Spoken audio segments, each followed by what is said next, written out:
Kasi Tito, I remember when I was young, I would listen to my father's speeches and lagi kong naririnig the phrase nation building.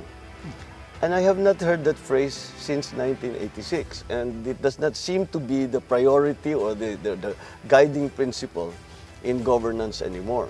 You mentioned about nation building, which was a battle cry of the MARCOS government. That's right, Tito. That was all included in the national plan that was prepared by the brain trust of your dad.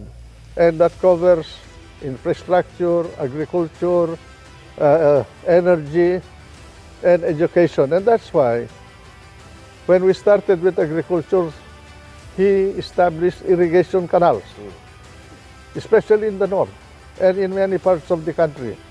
And then he went into electrification.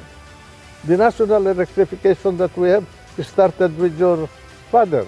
He started the geothermal sources of energy in the country today, which is helping the economy. And then later on, as a part of his national plan, education of the people. And that's why he created the system of state universities that expanded the educational system in the country and made education cheaper for the people. And so many others.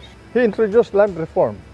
That's why he was very conscious of the sale of Hacienda Luisita during the Garcia administration.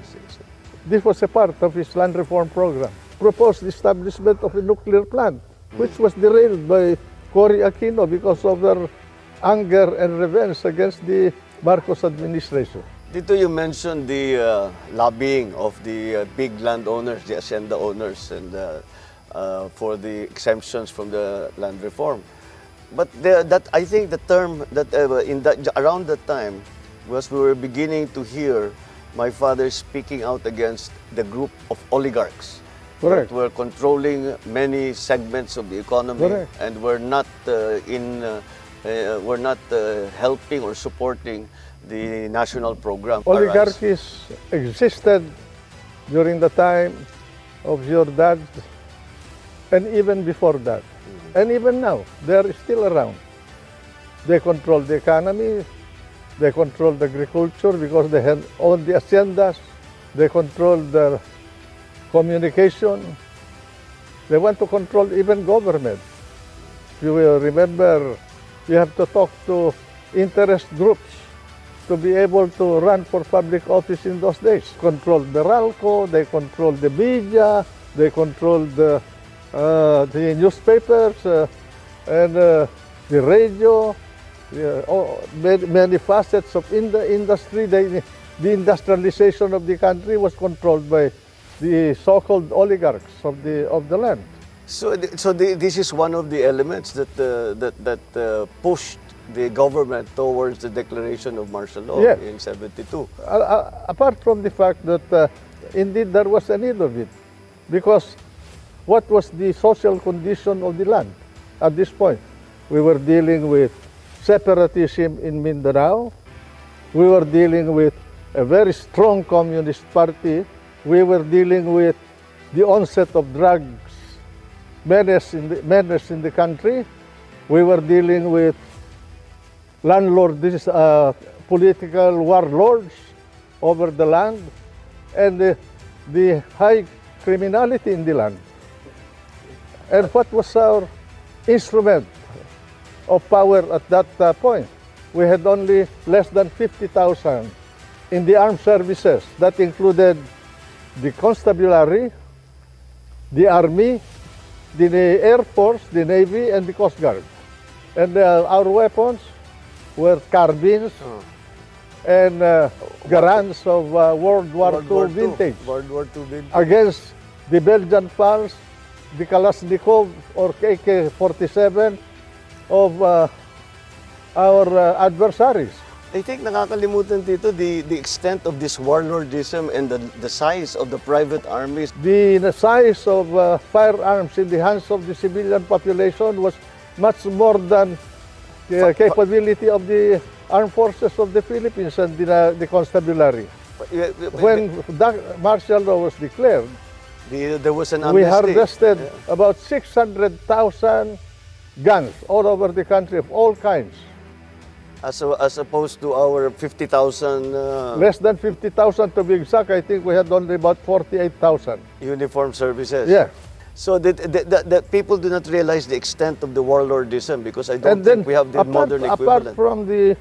from these factors that I told you, their political organization, especially the political organization of the Communist Party of the Philippines, was extensive. They have a united front that was very strong. Until now, that united front is operating through the NDF. Oh, they covered labor, the universities, academe, farmers, fishermen, women, teachers, all over. They infiltrated even the church. And we did not only have the armed elements of the Communist Party and the separatists, we have the Christian Liberation Army.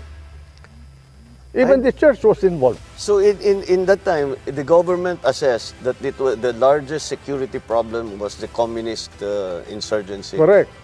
And that is that the martial law was really a response to that Correct. One of the reasons why President Marcos finally declared martial law, very few people will remember this now, was because there was already a working coalition between the Liberal Party and the New People's Army, the new Communist Party of the Philippines, headed by Sison at this point. And President Marcos realized that the country was too fragile with a very limited military capability to contain the problem. But this is something new. I did not know there was a formal agreement or between a political party. God. Ninoy Aquino and I met in the house of Ramon Silay in Urdaneta village. He was my neighbor. Paul Aquino is still alive. He was present in that meeting. He was the one who reported to me that he had a meeting with the leadership of the Communist Party and they were discussing a coalition government. But this was together with the Liberal Party at the time? He was a member of the Liberal Party. But the Liberal Party hierarchy was part of this arrangement? Or? When President Marcos finally confronted them with information, they refused to talk to President Marcos. I didn't proclaim martial law alone. It is made to appear as if I just signed the decree and said, I impose martial law on each and every one of you. No. I asked the legislature to please pass a law proclaiming martial law because there was anarchy in the country.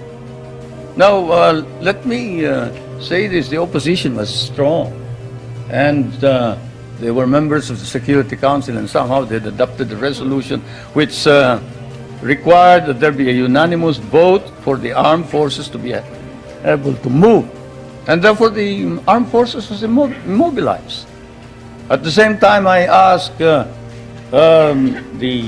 opposition party to come and join me in a coalition government. I offered one half of the cabinet.